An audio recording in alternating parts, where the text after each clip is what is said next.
crazy introductions. All right. I'm Roberto Fernandez. I'm a social studies teacher at Plantation High School. I'm also the Historical Society's Historian-in-Residence. One of the things that I've been doing with my students over the last 3 years is a service learning project, actually several service learning projects, out of Woodlawn Cemetery in Fort Lauderdale. So most of this lecture is going to focus on Woodlawn and some of the stories that we've learned through oral history and research based on the stones and just the information we have on Woodlawn. And then the latter half is going to focus on some research I'm doing now on Dr. Von Meisel, who was the director of Providence Hospital along with Dr. Sistrom. So I'm going to go into Dr. Meisel a little bit because that's my paper that I'm currently writing for publication. So just to give you an idea of where Woodlawn is, Woodlawn Cemetery is in Northwest 9th Street and 19th. There's a junkyard, there's 95, and your off-ramp to Sunrise Boulevard.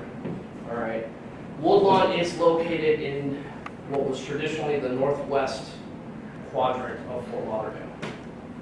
And it was the segregated area for African Americans. All right.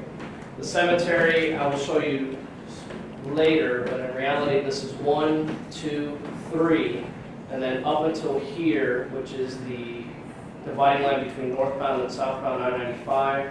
There's also evidence that suggests that the cemetery also extended into I-95. Research that was conducted last year in February, March, April timeframe even showed disturbances in the soil between the pavement on 95 and the grass that might indicate a possible burial. All right. Prior to, I want to say prior to the research, the Florida Department of Transportation actually owned part of the right-of-way for I-95, which extended 10 feet into the cemetery beyond the fence that's there on the site now. So they could have actually built 10 feet into the cemetery. After they did the ground penetrating radar survey and they found that there were bodies and burials, the state actually ceded those 10 feet, all that property, to the city of Fort Lauderdale. So it's formally owned now by the city. Up until that point, it was kind of like a collaborative relationship the city maintained it, but it was owned by FDOT. So this is the cemetery. Like I said, this was, at one point, it was just wooded area. All of this was just brush. All right. There are a couple of Dade County pines that are on the site that appear to be about 100 years old. So some of those trees might have been there when the first burial started taking place at Woodlawn.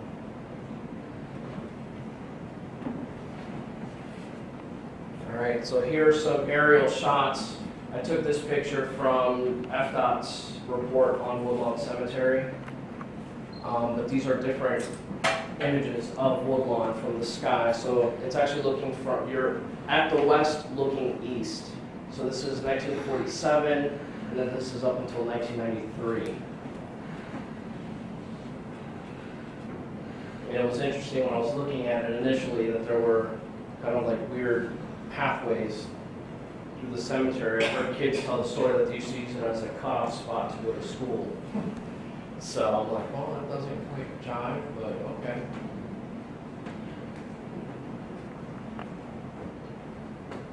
All right.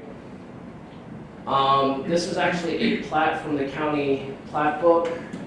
It is probably the only image that we have that actually shows an organizational system for Woodlawn Cemetery. I have not been able to find another map like this to try to recreate.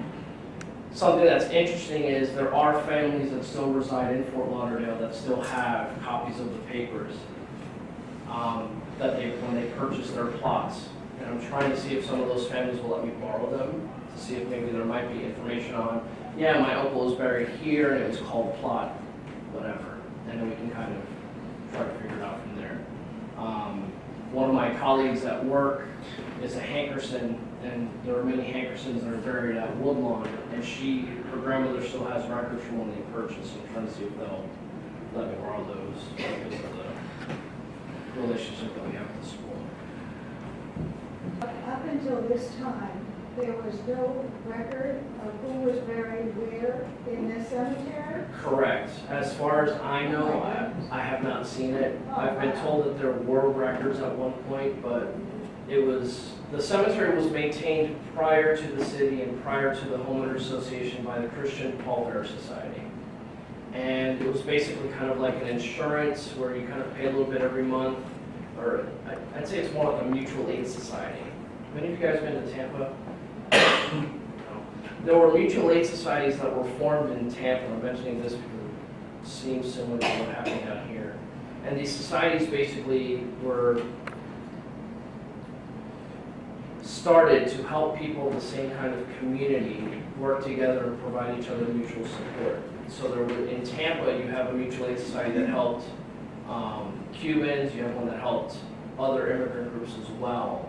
And so it seems to me, based on what I know about the Christian Pallbearer Society, that Christian Pallbearer Society was a mutual aid society, or like a mutual aid society, and they would provide burial services for the community. They have no records. They don't exist anymore. We just don't know where those records are, if they even exist. So this year, one of the other aspects of the project, particularly at Point Anderson, was that we did oral history interviews with members of the community. And then we also requested records from the National Archives for veterans that were buried at Woodlawn, and we requested death certificates from the state of Florida. And I'm going to tell you about one of the stories that got us started. So one of the oldest stones is this one. It is the stone of Private Robert Bethel. All right, and we found him last year when we were cleaning the stones, because as we cleaned the stones, we started saying, hey, we can read the date. So he died June 7th, 1918. Now I requested his military records from the National Archives, and it came back that they had no records. So it was a little hard, you know. What's that? You believe that? Well, there was a fire in 1972 in the archives, so all the Army fire. Yeah. Government. But what I did know was that in Sistrunk, there is a American Legion post that is named after him.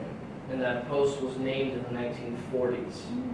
So I was like, okay, well, there's got to be a little more truth to it. So I've done digging, and I found a record of him in the Crisis magazine, which was edited during this time when he died by W.E.B. Du Bois. And in that, it says that Robert Bethel was laid to rest in Fort Lauderdale, and that he suffered, he died as a result of gas attack in France. That's what it said in the magazine. So I was like, wow, this is really important, good to know. No wonder the community named the Legion post after him. Well, then I went into Florida state records and actually found his military death certificate. His listed cause of death was pulmonary tuberculosis. So I called one of my Army friends who's a major, and he was in the medical corps in the Army, and I said, hey, how can I have a gas attack and tuberculosis? He goes, well, back in the day, he could have been training, and the gas could have triggered his tuberculosis. Or he could not have been in France at all, just died of TB. So when I looked at the death certificate a second time, it actually has him stationed in Georgia. So I know that he did not actually get stationed overseas based on the death certificate. At least that's what the evidence suggests right now. But his burial is the oldest, and he was buried, according to this stone, in 1980.